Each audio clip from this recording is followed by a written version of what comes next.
Olá, bom dia. Bom dia, quinta-feira, 4 de setembro.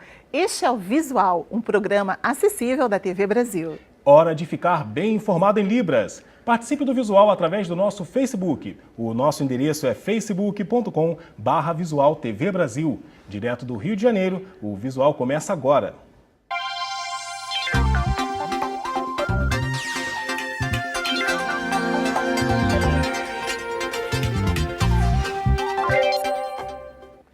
Exportar mercadorias é sempre um desafio para micro e pequenos empresários. Muitos empreendedores, apesar de terem bons produtos, se perdem em questões burocráticas. E por isso um projeto tem se destacado por oferecer todo tipo de apoio para quem deseja expandir os negócios para além das fronteiras.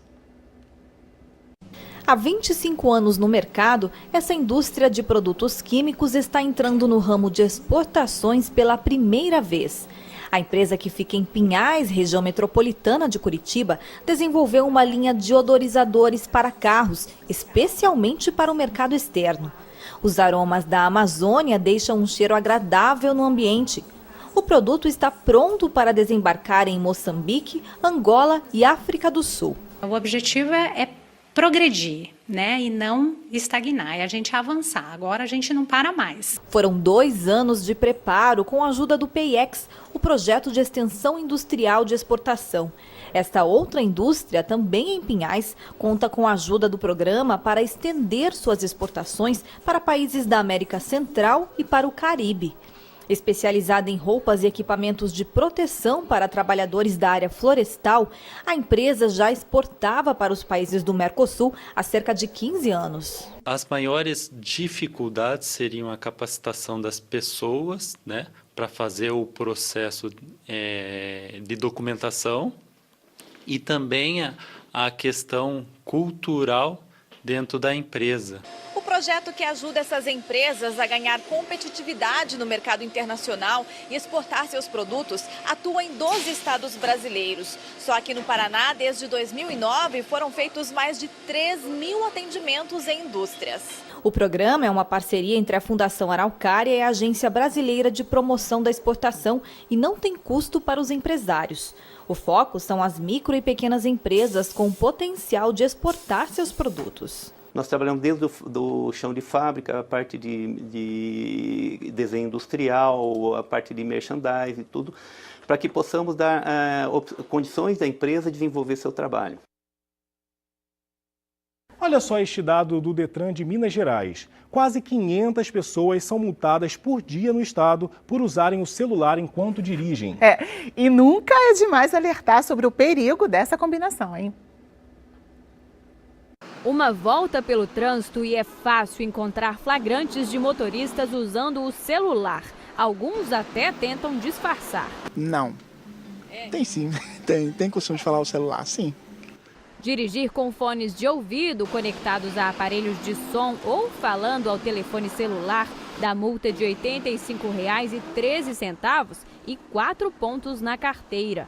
Usar o aparelho ligado ao rádio do carro também não é uma conduta correta. Quando é necessário, eu acabo falando. Ou então eu coloco ele no viva voz, ele fica bem aqui, ó.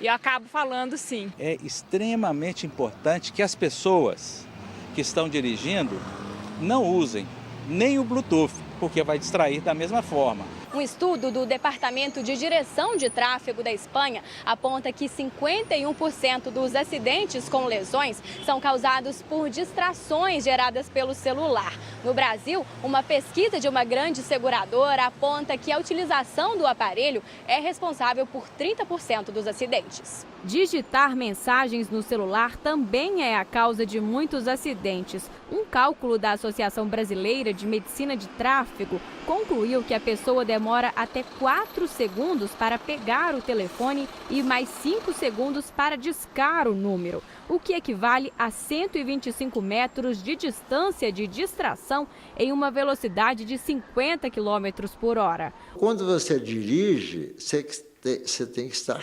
concentrado no ato de dirigir.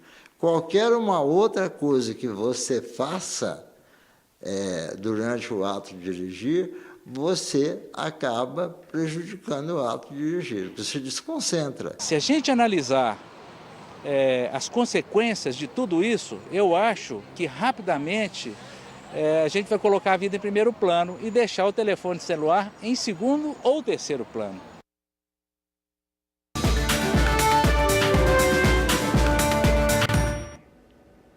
No último final de semana, a seleção brasileira de rugby em cadeira de rodas conquistou a medalha de ouro no torneio Big Maximus, disputado em Niterói, Rio de Janeiro. A equipe comandada por Luiz Pena massacrou o Chile no primeiro jogo com o placar final de 54-4 e ainda desbancou a Colômbia e a Argentina, hein? Com esse feito, a seleção brasileira de rugby em cadeira de rodas garantiu vaga nos Jogos Parapan-Americanos de Toronto, no Canadá, que será realizado em 2015. E hoje começa o Mundial de Judô para cegos em Colorado Springs, nos Estados Unidos.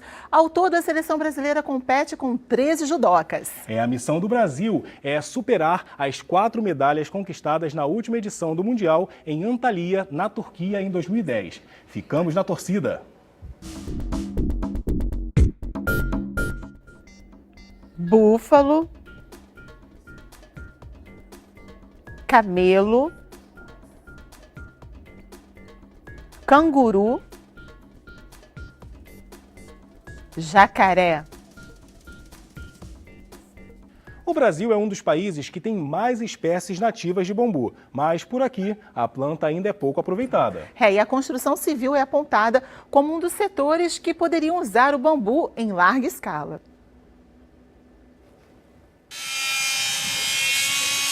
Resistência e leveza, duas das várias propriedades do bambu. Engenheiros e arquitetos chegam a chamá-lo de aço vegetal. Neste centro de eventos, foi usado nos alicerces, na estrutura das paredes, no forro. E foi fundamental para o projeto do telhado, com vão livre de 17 metros. O arquiteto está mais refém do que a indústria produz e menos atuante nessa demanda, em influenciar o que é oferecido. Manuela veio conhecer melhor os usos do bambu. A turma também conta com engenheiros, decoradores, cenógrafos. No curso, eles aprendem sobre as espécies, o cultivo, o tratamento contra pragas e colocam a mão na massa. Ao invés de você usar o aço no concreto, você usar o bambu. Então a gente chama de bambucreto. Então você pode usar ele como uma estrutura, telhado, vigas, pilares, as paredes.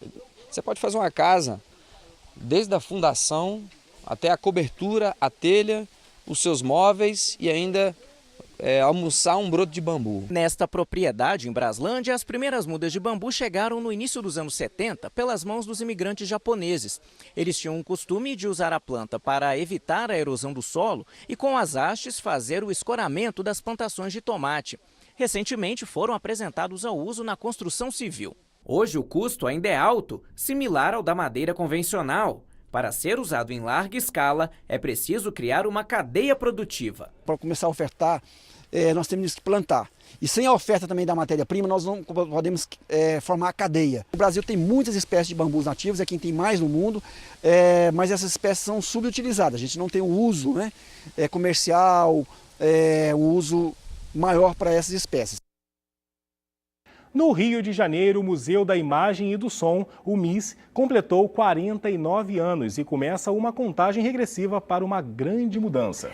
E que vai coincidir com os 450 anos do Rio de Janeiro. Brasil, esse coqueiro que dá coco. Ver os balangandãs de Carmen Miranda, o piano de Ernesto Nazaré, ouvir um depoimento de Vinícius de Moraes e os discos de Nara Leão. Esse lugar é o MIS, Museu da Imagem e do Som. Rosa Maria Araújo, historiadora, diretora do museu há 8 anos, é que pode nos falar sobre a vocação e o futuro do museu. O Museu da Imagem e do Som é a cara do Rio de Janeiro, porque ele foi criado e ele vai ser reinventado para mostrar a identidade do carioca.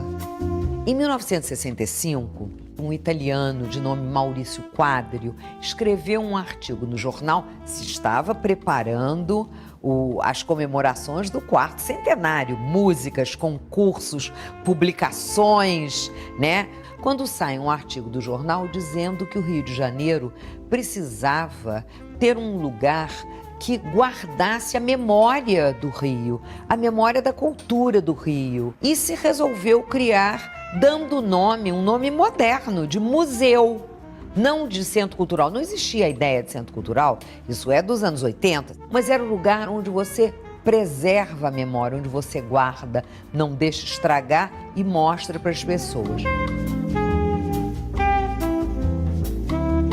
Você tem hoje 24 coleções e uma coisa moderníssima para 1966, que foram os depoimentos para a posteridade, que na verdade é um método de você fazer história.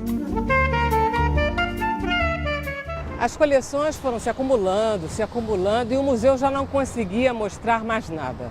Foi quando o governo do estado desapropriou a discoteca Help e, em 2009, abriu um concurso internacional para a construção de um museu novo.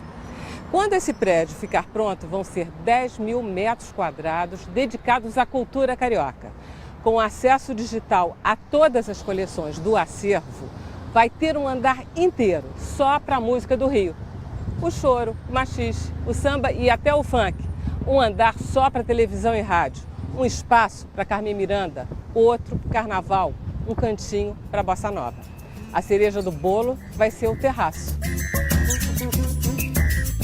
Um terraço panorâmico com um cinema ao ar livre e um lugar para você usufruir da vista de Copacabana. Inclusive, você vai ao terraço sem pagar nada.